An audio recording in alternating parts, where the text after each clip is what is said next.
Now, there's lots of people out there say you have to have 7 income streams and all that. I do believe in that, but you have to have one thing you're good at.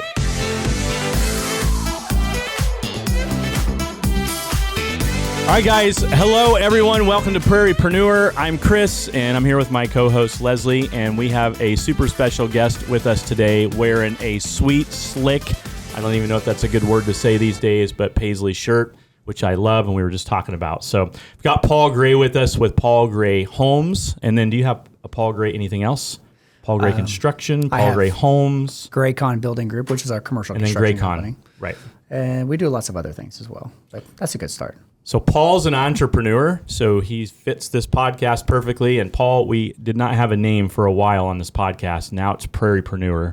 So we've been asking our guests what they think of that name. Did we come up with a good name or Prairiepreneur? It depends on your goals. If you want to describe what this is, that's great. But if you want to ask somebody to spell it, then, Okay, so funny story on this. That's a good point. Troy sends me a message and he says, hey, I have a question. When you made the logo, it's spelled different than what it is on your website. And I'm like, I don't know how to spell it. I tried to sound it out, and then I realized sounding it out spells it wrong. So I had to look it up, and I had to change the logo just to get it on Apple Podcast. All right. This is going to be a fun podcast today. Listen up, everyone. This is what capitalism in a free market, a democratic society looks like, or democracy. Did I say that right? You did now. Whatever. I don't know. I'm just a political science major. I couldn't tell you. All right, Paul, tell us about you. We want to know where you were born, raised, siblings. Who are you? What you wanted to be as a kid when you grew up. I was born at Wesley Hospital. Okay. I've never been gone longer than 10 days from Wichita. No kidding. Yeah, so I've lived here my entire life. But I've had a lot of fun in those 10 days that I've been gone. Are you talking about vacations too? Yeah. I've never had longer than a 10-day vacation. I went to China one time, so I was in China and Japan for 10 days. And everything else, I've never been gone probably longer than a week before that. You are a prairiepreneur. Absolutely. That made me think of mine. I've never been gone longer than 14 because I went to Italy this summer for 14. That's cool. Next year, shoot for 21. Yeah, I like it. We got to have goals. Right. But I will have to have a house someday somewhere warm because I don't like it cold. Winter's not my suitable. I think you could build one. Pretty nice. Try. One somewhere. Rotate everywhere where it's 72 degrees. That's my climate. Penetrate those markets, Paul. That works. And make yourself a space somewhere. So growing up, my parents were builders. And, when I was a little boy, I probably wanted to do that. But by the time I hit high school, middle school, I had no desire to be in this business because when your parents are in the business, whatever that business is, you get to learn to be in that business. So when it's summertime and 95, 100, 105 degrees outside, I was working in the summer when I was 12, 13, 14, 15, 16. My friends. On site. Yeah, absolutely. Spring break, my friends are having fun. I'm working, so that's not super encouraging to most kids.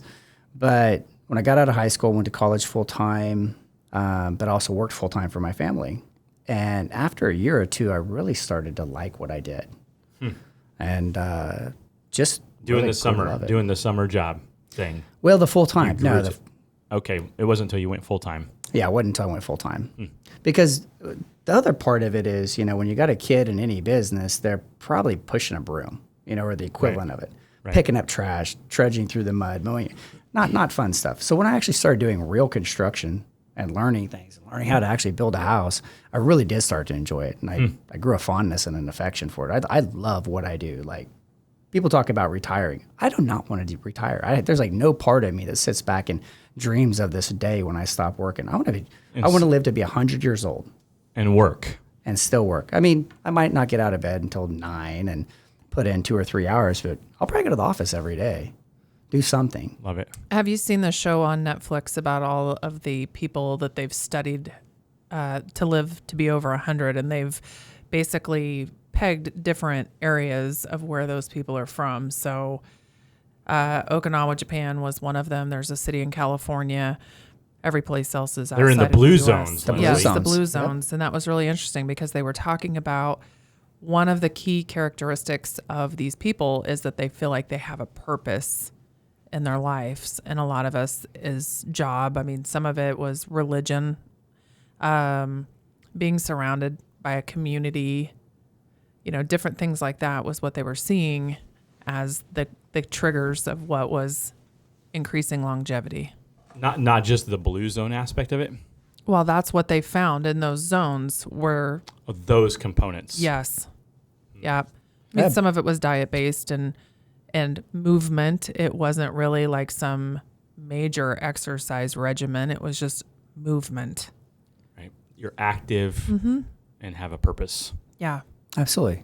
I mean, I actually have been studying longevity a little bit over the last couple of years. Read a couple books, doing more, getting some, real intensive testing done on my body to really kind of maximize that goal. I mean, I really do want to live a long time because if you love life and you love what you do and you love the people you're around, why do you want to cut it short? Right. And so if the choice is yours by the decisions you take every day throughout your life, don't get me wrong. I love pizza and I love Doritos and I love soda and I love to drink and all these different things. And I'm not going to quit doing them, but can I offset those? Can I neutralize them? And that's a good point. That's my good. So you get the diet soda with the fries. That neutralizes.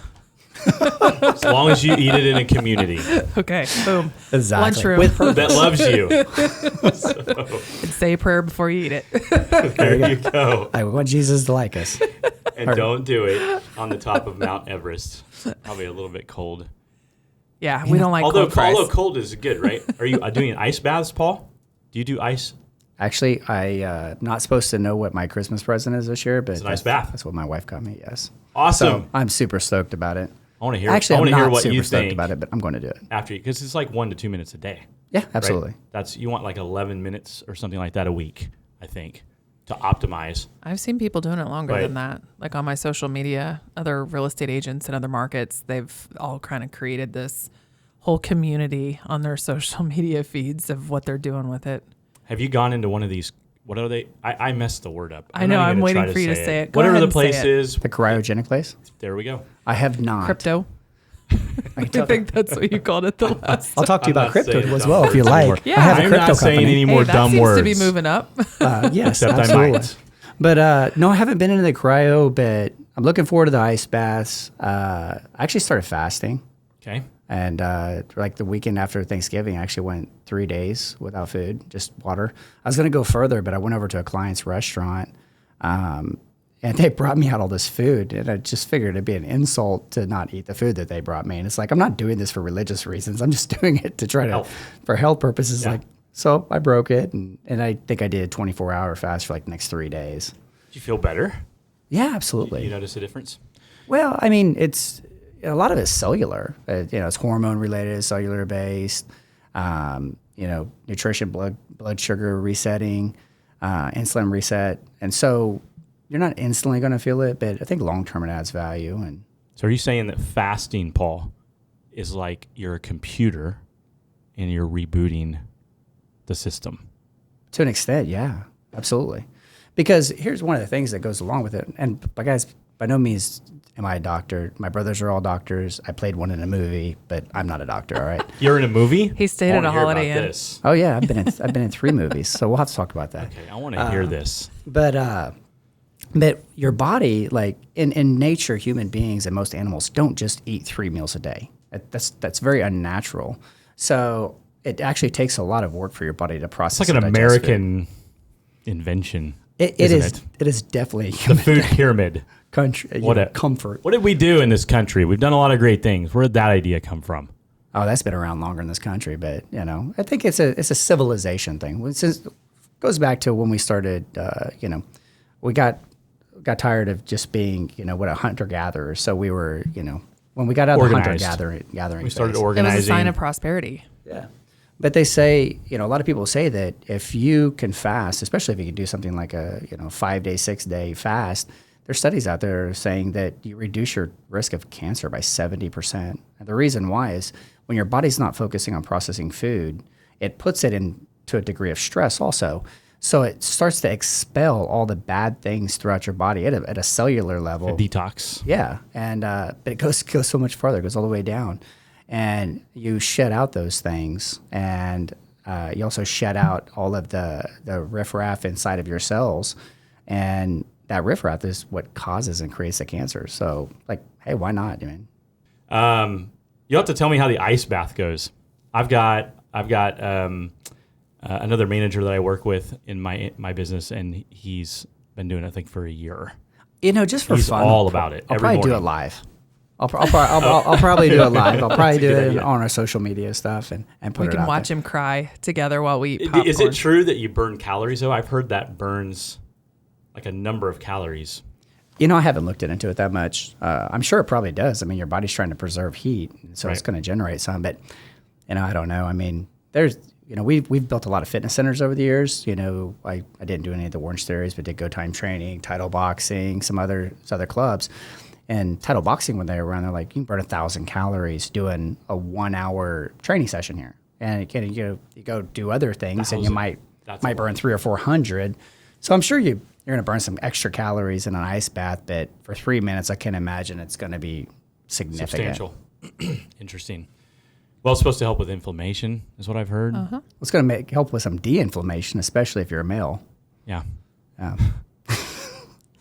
Lovely. Okay, I figured that out. Go get your Took a ice hot bath. second. If you want to join Paul this Christmas, ask for an ice bath. That's great. There you All right, go. I'll ask you more about it after you've had a chance to get into it. So, all right. So, born in Wichita, don't go out very often, and do you have brothers and sisters? Grew up in the construction business. Did you say you don't go out very often? No, actually, I do. I travel a lot. Like last year, I traveled. My goal is to travel once a I month. said that wrong. You don't leave for that long. Exactly. But I also have ADD, and one of the things growing up in public schools that I found, at least in our generation, they didn't really teach you how to study, and they didn't really hold you accountable. If you have something like that, yeah, don't you think we would have been better with stand-up desks? If I had a stand-up desk in high school, I probably would have come to class, but just a little bit more though. Absolutely. I didn't. Well, What did you do when you I weren't in gypped. class? I gypped. So what did you go do? I don't know. I got on my feet to move around yeah, it was because hard. I can't stand being in one spot It was for so that long. hard. Yeah. It's terrible. I never went to first hour. I found out that when my mom's friends would call our house and I would answer the phone that they thought I was my mom every single time. They would just start talking and I'm like, I got something with this. So I would call in, Mays High School and I'm like, this is Beverly Manus and I just wanted to let you know that my daughter will not be attending first hour today. Or sometimes I would go, because this was pre-cell phone, I would go into the commons area of Mays High School and I would pick up the payphone in the commons and call myself out in the middle of the day so I could go, hang out with my boyfriend or do whatever the hell I wanted to go do. Thank God they You didn't were have call already. Bueller. Yes. Bueller. Pretty much. That's hey. Sorry, Mom. Did you have at Mays? Leslie went to Mays, Paul.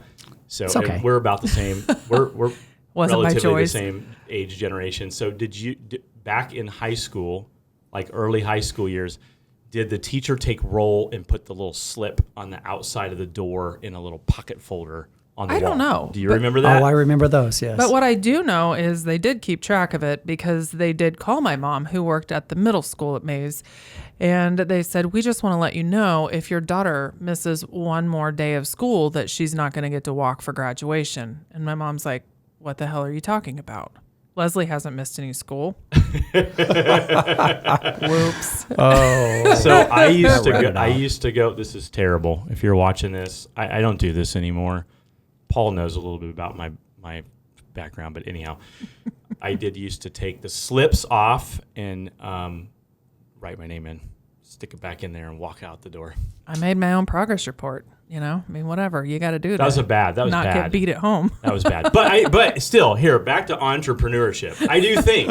I think this all leads into I think it. that there is something valuable to rule breakers that fits well in business if it's redirected towards the right things. What do you think, Paul?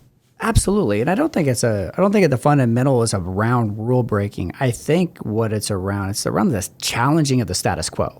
It's not fitting into a norm, because the entrepreneurs who, as adults, tend to break rules. They oftentimes find themselves in prison, and Don't do that. I'm not suggesting. we all that. have to still follow the rules, but we also know when to challenge authority. And that's the thing, is like school is there to train you, and for the most part, it's there to train you to grow up to do, if you're not going to be a professional, it's going to train you to go do a task or a job. It does not train you to be an entrepreneur.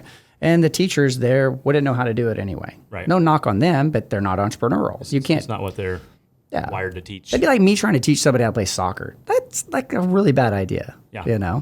But I could teach you how to be an entrepreneur. I could teach you how to be a contractor. I could teach you how to do a few things. I think what I learned the most from high school was how to innovate. Yeah. And break norms. Right? So as long as you're following the law of the land, the civil law, so you don't go to jail, you are free to explore innovation. So what are some of your future business goals? Obviously, I'm in the home building business. I love what I do. I mean, I build homes. I think this will be something that it gives me an opportunity to exercise creativity, and I'll probably always do it to some capacity. We do commercial construction. I enjoy that. Multifamily. I really love real estate and investment and development. And, I grew up in a business where you got land developers and stuff like that. But the things I really love are developing projects. It isn't so much that I just want to go out and buy a bunch of land and develop neighborhoods. Maybe that's in the future down the road. But what I really love is developing a product and a project. And I like to own real estate. So I get to kind of capitalize on all these skill sets, the financial background, the understanding, my financial understanding that I learned in school, but the creativity of developing and trying to figure out what works. And so I'll probably always have that component where we continue to add to an investment portfolio, whether it's residential, whether it's multifamily, whether it's commercial, because we've developed all of those. And I think that's long-term strategy that adds, obviously increases wealth, adds value, but gives my children something too. It's like creating a family legacy. And so that's important. I want to continue to diversify.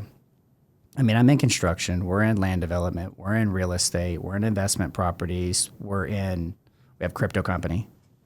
We are actually helping some people start a home health care and hospice company right now. And are you developing the real estate part of that, or just helping with the operation of it? That's going to be home health. So that will actually not have a real estate component other than their office, because they actually go to people's homes on the healthcare side. So it's an operation. Yeah, it's operational, and we invest in other things. We're a number of restaurants that we're involved in. And so I just like all of these different things. I don't lose focus from my main function is still a home builder. I mean, when I say I work 60, 70 hours a week, 50 of it's home building.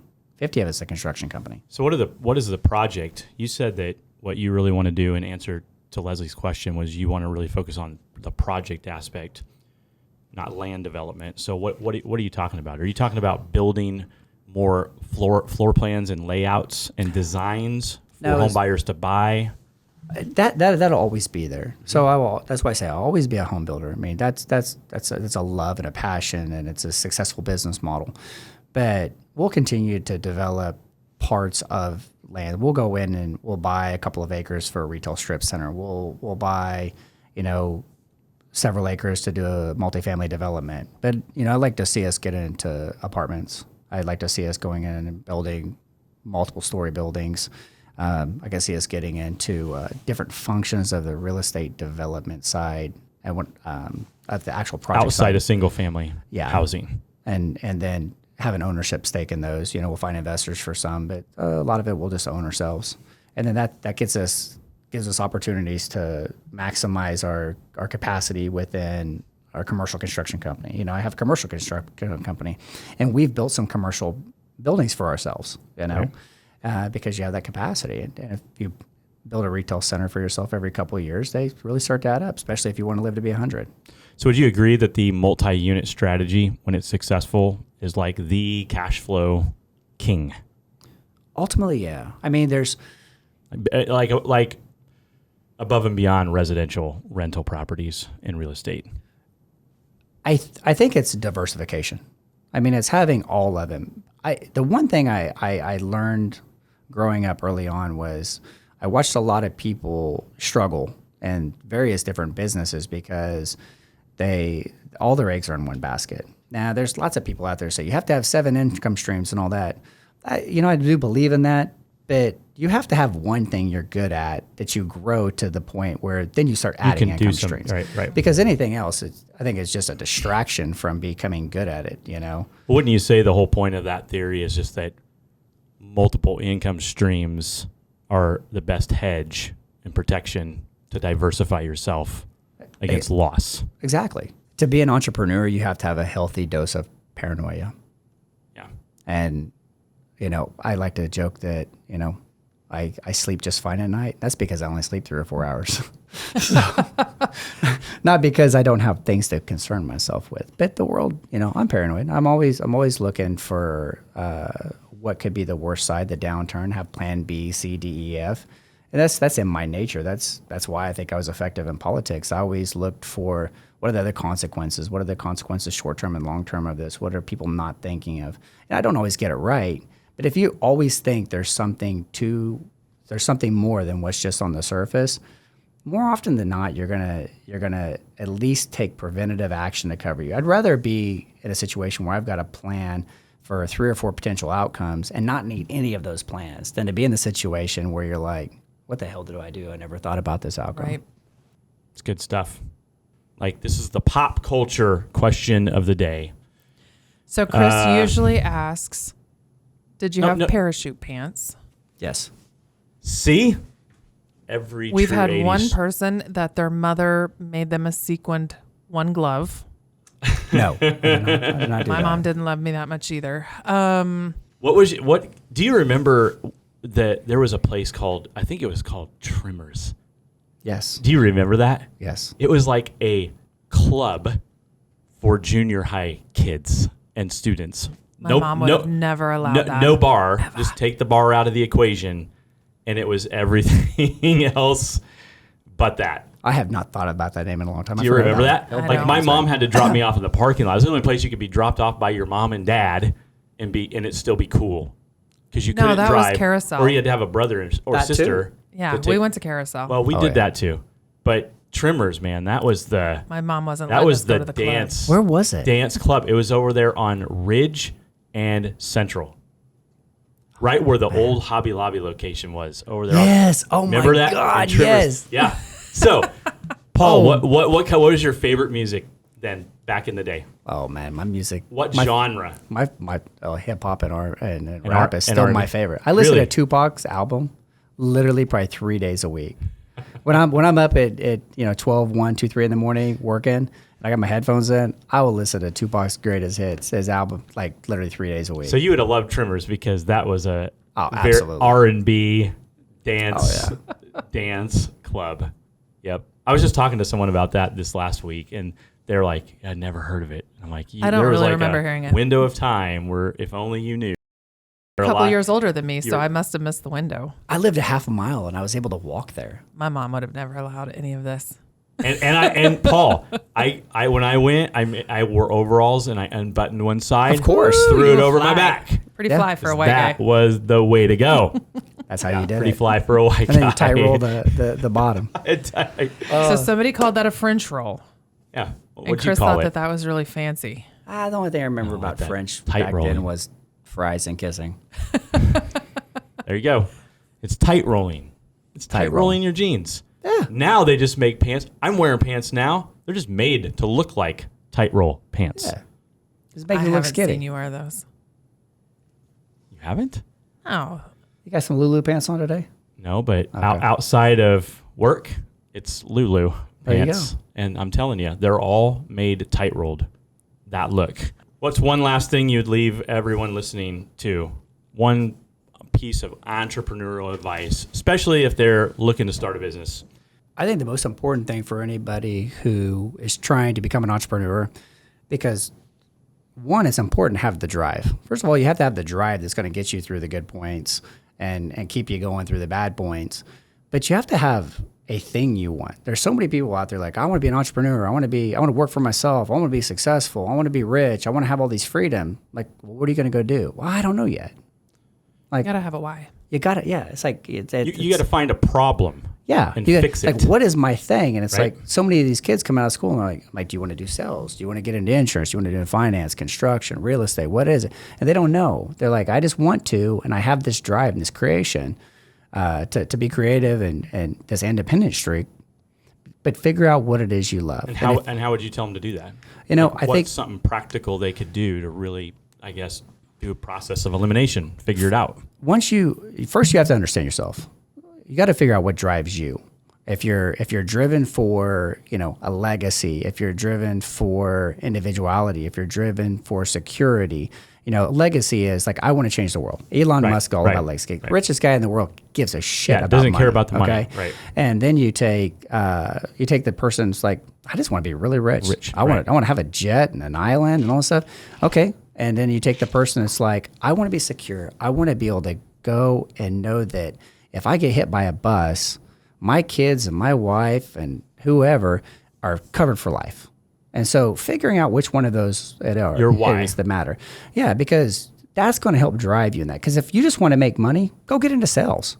Right. You're going to make that's the Maybe fastest you don't want place to to own a make a lot of money. business. Yeah. You think you do. You just want to make a lot of money. Right. There's other ways to do that. Yeah, and if you want to do security, and if you're looking for security and safety, that's a different business. And if you want to get into legacy, or if you're just a madman, I'm kind of in that madness category of Like a mad I just scientist. want to win. I want to take on Yes. all these things and conquer everything.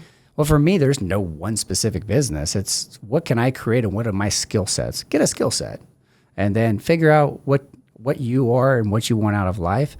And that's going to narrow you down, at least point you in a direction, and then they start picking stuff. All right. Well, hey, everyone, thanks for watching this episode of Prairiepreneur with Paul Gray. And Paul, thanks for coming on and hanging out with me and Leslie for a while and talking about entrepreneurship. I hope everyone watching can take 1 or 2 golden nuggets away from this episode and apply it to your business and life and be successful. So, Thank you. yes, sir. Thank you.